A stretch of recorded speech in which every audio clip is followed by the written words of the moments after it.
ஐஸ்வர்யா கருத்தரித்தல் மையங்களில் ஜனவரி 30 முதல் பிப்ரவரி 5 வரை இலவச ஆலோசனை மற்றும் சிகிச்சைகளில் மாபெரும் சிறப்பு சலுகை.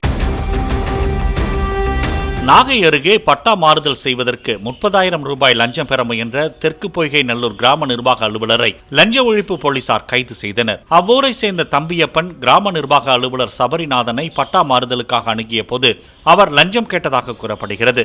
ரசாயனம் தடவிய பணத்தாள்களை சபரிநாதனிடம் கொடுக்க வைத்து லஞ்ச ஒழிப்பு போலீசார் அவரை கைது செய்தனர்.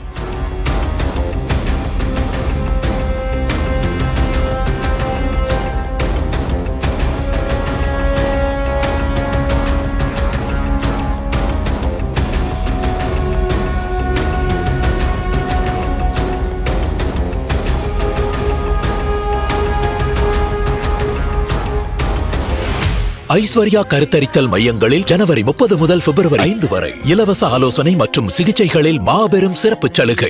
பிளே ஸ்டோர் மற்றும் ஆப் ஸ்டோரில் இருந்து பாலிமர் செயலியை QR கோடு மூலம் பதிவிறக்கம் செய்யுங்கள். செய்திகளை உடனுக்குடன் பெறுங்கள்.